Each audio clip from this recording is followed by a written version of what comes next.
Sobat FIP semua, kembali lagi bersama saya Laksmi selaku host yang akan menemani kalian beberapa menit ke depan.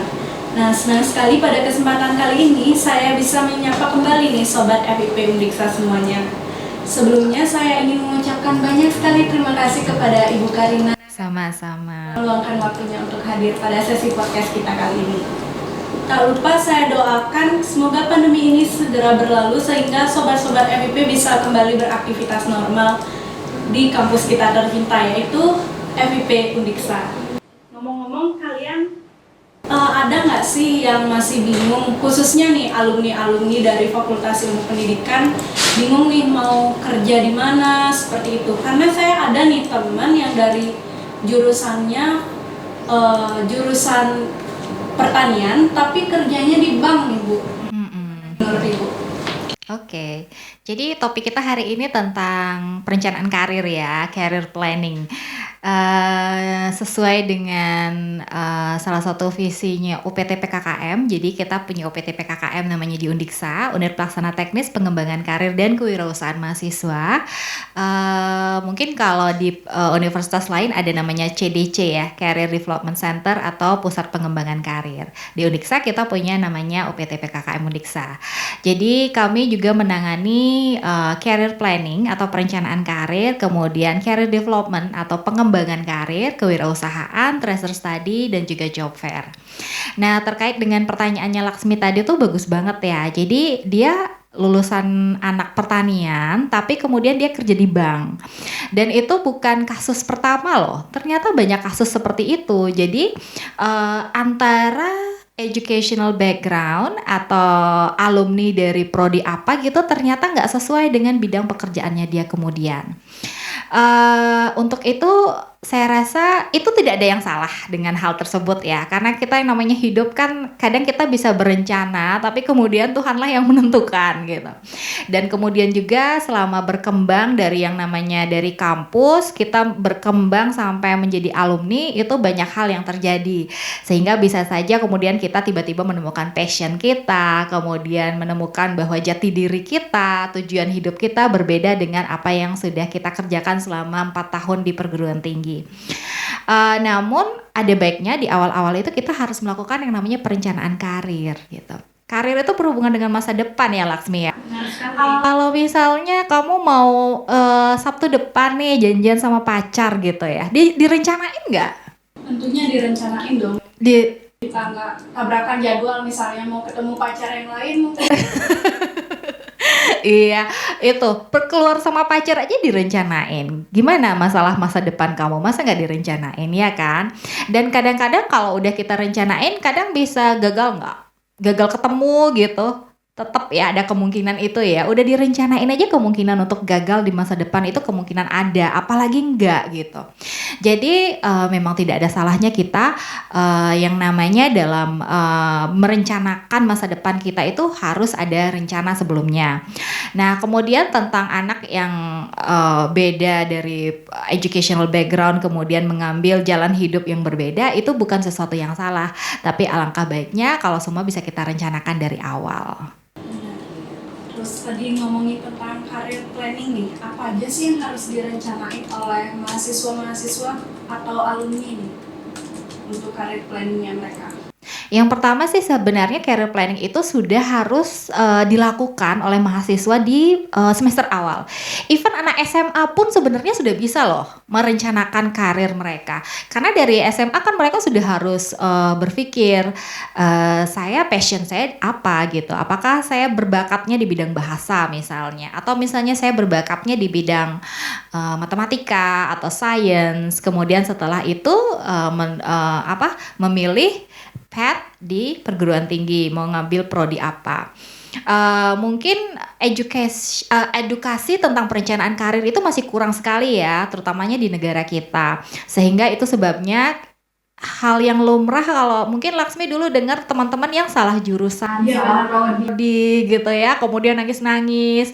Tapi jangan lupa masih ada variabel lainnya, yaitu variabel orang tua ya, yang memaksakan ingin anaknya berada pada bidang ilmu tertentu. Nah, kalau di sana itu udah beda kasus lagi. Tapi sepanjang anak tersebut harus melakukan perencanaannya sendiri, maka semakin dini semakin baik lagi. Salah satunya adalah mengenal apa yang ingin kamu kerjakan, passion kamu di mana, bakat kamu di mana gitu.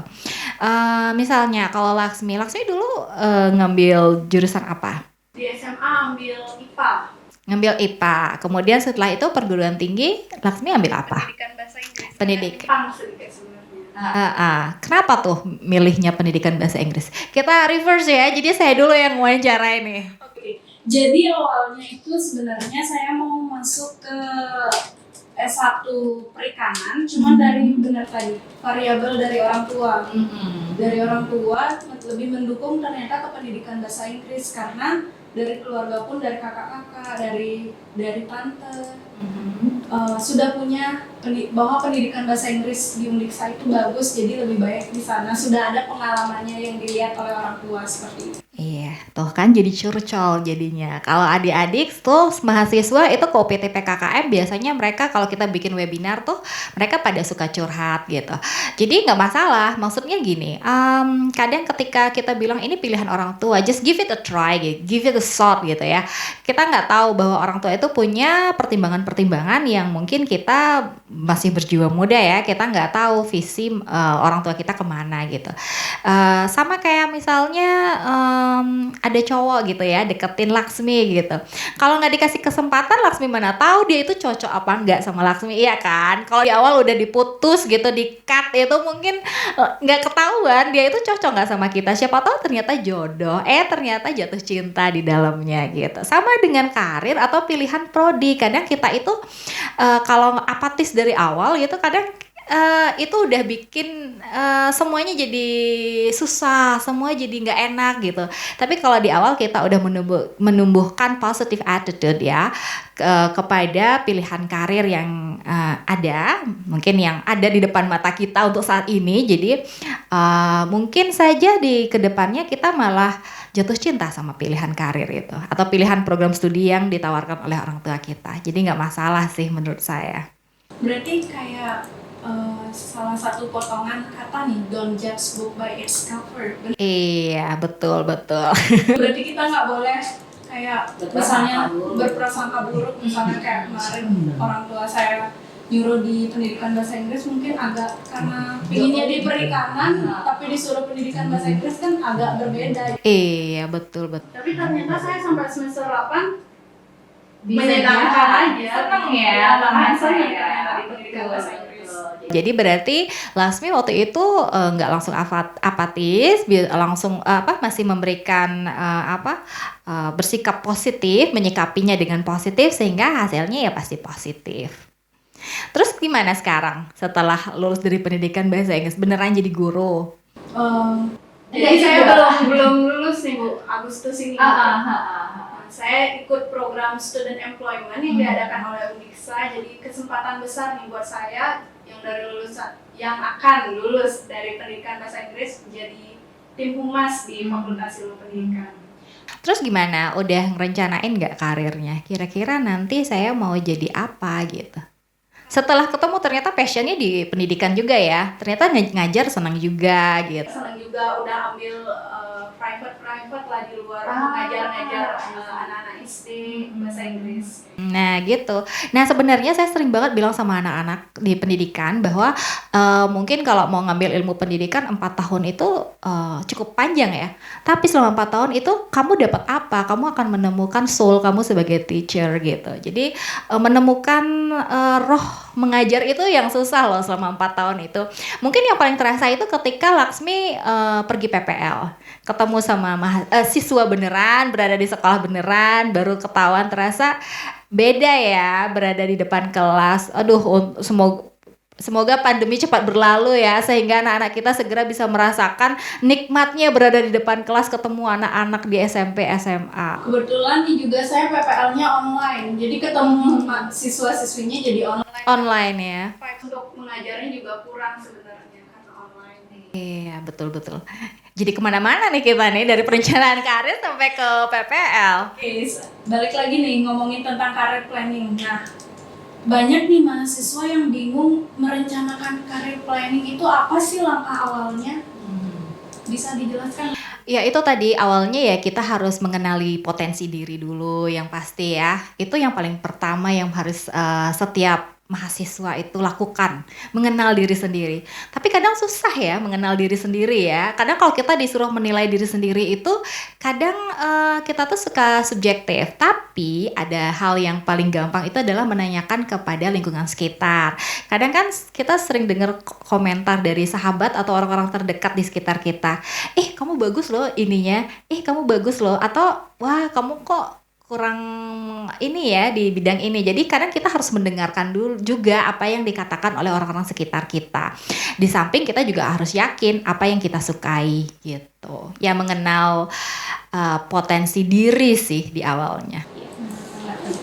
Karena langkah-langkah awal itu kan penting sekali Bu ya untuk menentukan apa sih karir yang kita inginkan. Dan juga komentar-komentar di sekitar kita pun penting juga. Kayak tadi Laksmi cerita bahwa ternyata komentar orang tua itu tidak selalu salah mengarahkan kita ke jurusan yang mana seperti itu. Dan kemudian mungkin ketika itu lebih terkonfirmasi lagi ketika misalnya Laksmi mengajar di kelas dan kemudian mendapatkan pujian juga dari guru pamong atau kemudian disukai oleh anak-anak gitu. Jadi Laksmi benar-benar merasa yakin bahwa wah ternyata mengambil pilihan hidup menjadi guru juga adalah satu pilihan yang menyenangkan gitu. Nah, menurut Ibu nih tentang mahasiswa atau alumni yang memilih jalur karir yang berbeda dengan background jurusan ini bagaimana? Ya seperti saya katakan tadi itu nggak masalah ya. Pertama itu kadang sejalan dengan jalan hidup kita gitu ya. Kita menemukan passion yang baru. Tapi paling tidak semuanya itu harus ada landasannya gitu ya. Ada stepping point-nya lah ya. Stepping stone gitu. Jadi kita harus mencoba banyak hal sebelumnya. Itu sebabnya ketika kamu masih punya jatah menjadi anak muda, explore-lah berbagai macam hal. Saya punya mahasiswa yang ternyata dia punya kegemaran itu di robotik gitu. Padahal dia di bahasa, tapi ternyata dia bisa sukses berkarir di bidang itu sampai sekarang gitu. Karena ternyata dia secara otodidak menjalankan hobinya, kemudian setelah itu walaupun tidak sesuai dengan kualifikasinya, ternyata dia bisa berkarir di bidang itu. So why not? Asalkan ingat pilihan apapun yang kamu ambil, itu kamu harus benar-benar tekun ya di dalamnya, menjalaninya gitu. Baik, nah Ibu kan dari UPT PKKM, benar? UPT PKKM. Nah, sering nggak sih menerima curhatan mahasiswa yang merasa sudah terlambat nih untuk memplanning karir mereka? Karena kan mungkin sudah sampai semester 8, tapi masih bingung mau kerja apa seperti itu. Biasanya tanggapan Ibu seperti apa? Iya, maka dari itu saya biasanya wanti-wanti dulu kepada mahasiswa semester awal bahwa salah satu cara kamu mengeksplor apa sih potensi yang ada di dalammu itu ya ikut kegiatan-kegiatan kami seperti webinar-webinar yang kami lakukan bersama para mitra industri.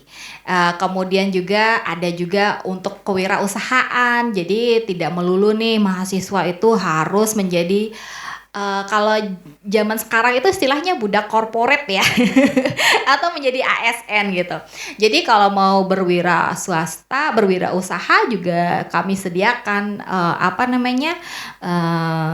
area di sana untuk berkembang gitu. Ruangnya juga ada. Kemudian buat adik-adik mahasiswa yang sudah kadung udah tamat gitu ya, kemudian atau mungkin semester akhir atau adik-adik mahasiswa yang mungkin sudah jadi alumni yang nggak dapat pekerjaan, ya di unit kita kan kami juga mengadakan yang namanya job fair dan tetap kami buka seluas-luasnya seluruh webinar atau pelatihan-pelatihan karir itu untuk alumni. Jadi tidak hanya untuk mahasiswa Undiksa, tapi alumni itu tetap menjadi tanggung jawab kami gitu. Jadi tetap kami arahkan. Dan sekarang itu ada loh yang namanya program magang untuk alumni di beberapa bank misalnya ya. Jadi mereka itu memang program magang itu dibukanya memang untuk udah lulusan S1. Karena begini, jadi mereka itu sistem rekrutmen nggak langsung yang bawa ijazah langsung diterima gitu, enggak. Jadi harus melalui beberapa steps ya. Beda dengan yang dulu. Kalau kalian berpikir bahwa oke, saya dapat ijazah kemudian saya ngelamar kerja udah that's it, ternyata enggak. Ternyata mendapatkan ijazah S1 itu baru awal loh. Baru beginning of the chapter of your life gitu. Jadi masih ada lagi panjang deh pokoknya. Gitu. Oke, baik Bu.